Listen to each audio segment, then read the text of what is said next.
safe area. Hello and welcome to Shadow Gaming. Today I wanted to do part 1 in my series of comparisons on builds for the Division 1 and the Division 2. So I've been doing survival and covering that lately and showing how it is nothing like hardcore mode and that the hardcore mode is just useless. But anyway, here we go. I'm going to show you guys the Lone Star build. This is one that was trash when it first came out in the Division 1. Nobody wanted it, and you pretty much equipped it. I believe it was the first piece. I don't know. Yeah, you had equip 2 to get that plus 100% ammo capacity, because as you can see, I have 119 bullets in my big Alejandro exotic light machine gun that does damage to target out of cover, which I believe doesn't work in the Division 2. Could be wrong on that though. The big Alejandro everyone misses, and there's a good reason why they do. So these are some of the old talents that should have been brought back, but they're great. Killing a target increases your health by 6% sustained, and these all require, you know, a certain amount of firepower, toughness, and skill power. Basically firearm stamina electronics. So the second talent is prepared. Damage is increased by 15% when more than 30 meters from the target.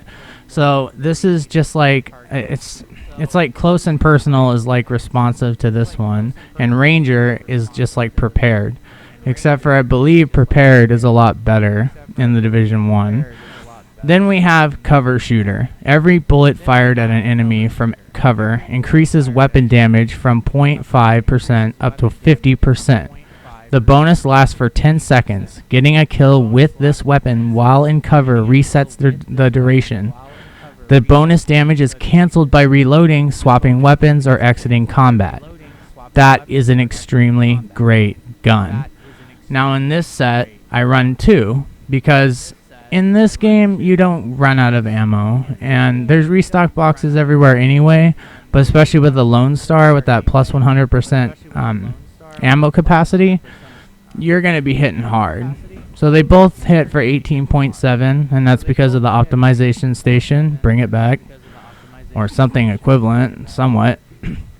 This one has prepared as well, but it also has predatory. So here's my second healing skill that comes directly from my weapon. Killing a target regenerates 35% health over 20 seconds, and that's 35% of your health, not your armor. And then of course cover shooter.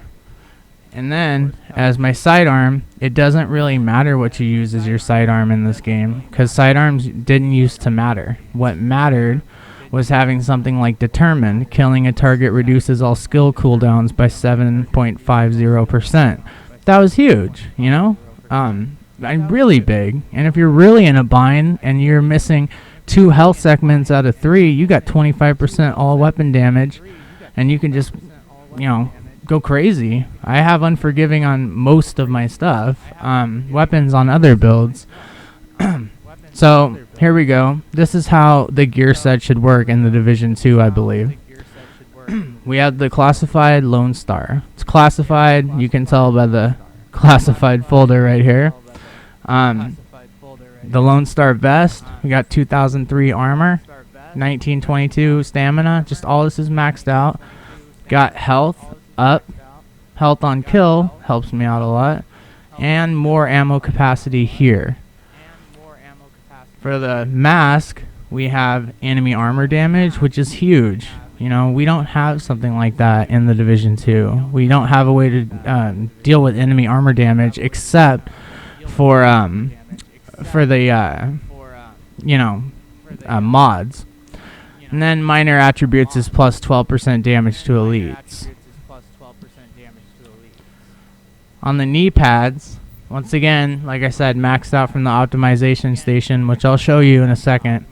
Major attributes is 16,674 health, and then you have disrupt, blind, deaf, resistance. These are nothing because you wanted to just recalibrate 2 attributes, a major and a minor. So I didn't care about these because I cared about the damage to elites. So I left these alone, and if I could find another piece, then I would have changed it. On my backpack, it's also maxed out, like I'll show you. It has more health as well, and massive firearms.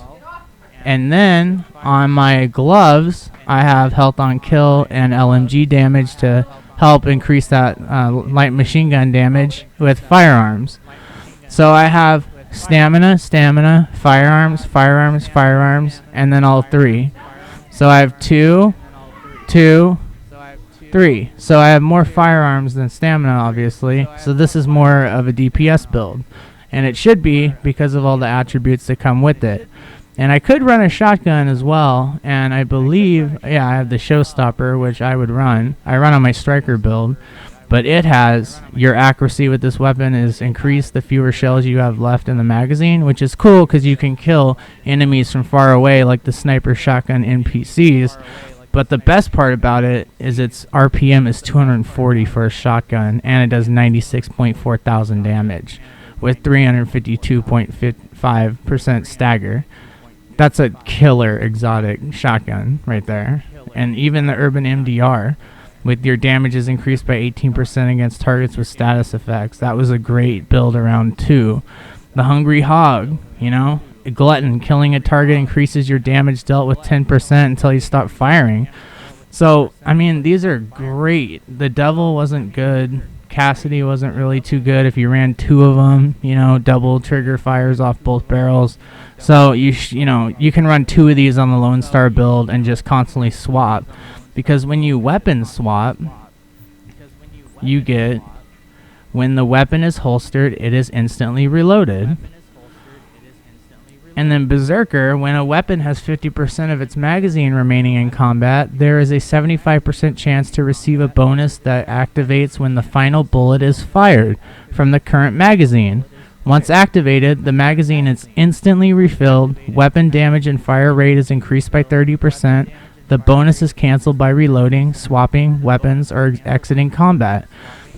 So there you go. I mean, one of the trashiest gear sets that they had in this game is now one of the best. And just for a short second, I can go to the firing range and show you just exactly how incredible this actually works. I might throw in some gameplay footage later. Probably throw in some gameplay footage for, you know, every build that I'm doing.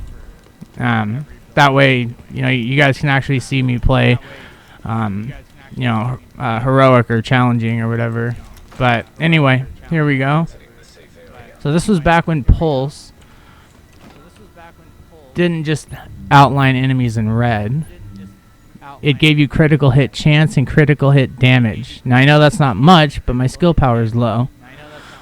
You could also scramble it, and then the tactical scanner is the same thing, except for it gives you a little bit more critical hit chance and critical hit damage. As you can tell. Sorry, it gives you a little bit less, my bad. Or, sorry, it's supposed to be more.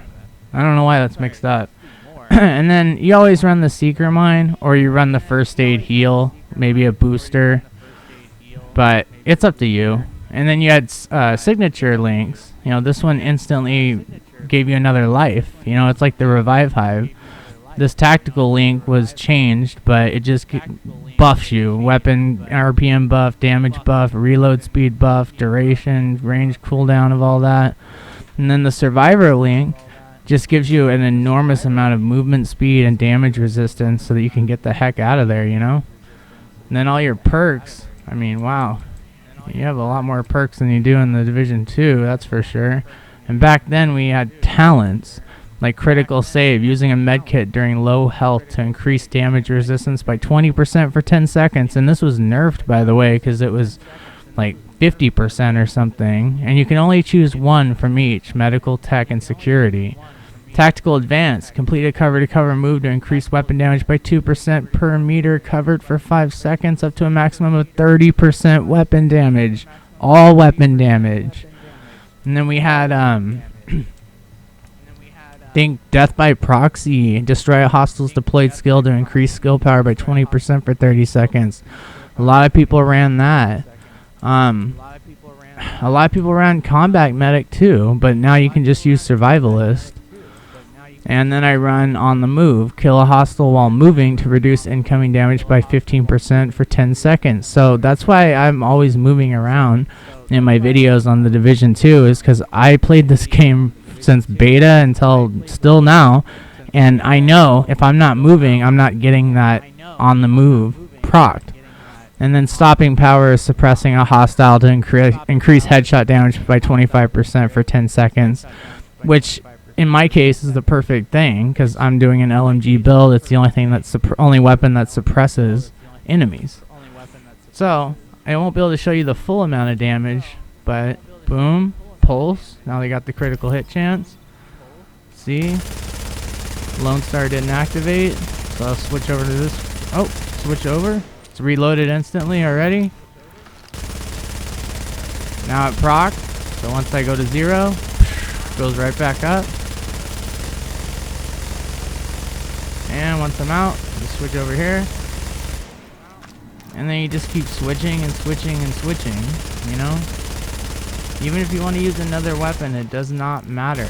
Because in the end, I mean, this is just a build that you gotta learn how to play with, you know? You gotta learn to have a playstyle of swapping your weapons, staying in cover. Oh, it procced again, there you go. I mean, you gotta know, like, what you're doing, your playstyle. You wanna be able to have a different playstyle, but have a powerful one too.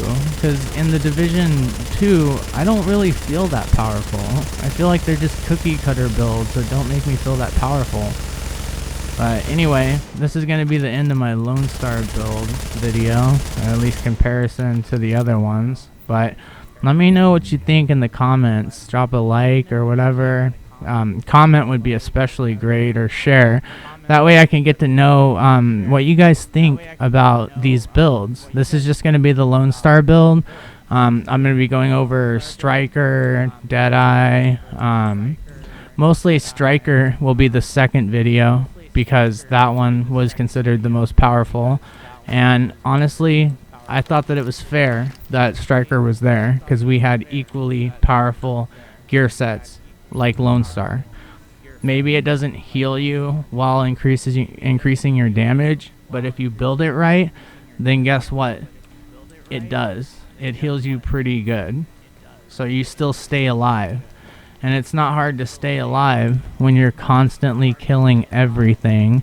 And in Striker, yeah, you're still constantly killing everything, but not always. It doesn't always work out like that. The enemies are spongier in this game still, kind of. And I don't know. It's just a little different. But anyway, I hope you guys enjoyed this video. Please comment below, leave a thumbs up. You know, subscribe if you want to, if you like this content. I have a lot more on the Division 1 and 2. But until next time, I'll see you agents later. And comment below and let me know what you think about the builds in the Division 1 versus the Division 2. Thank you very much. Goodbye.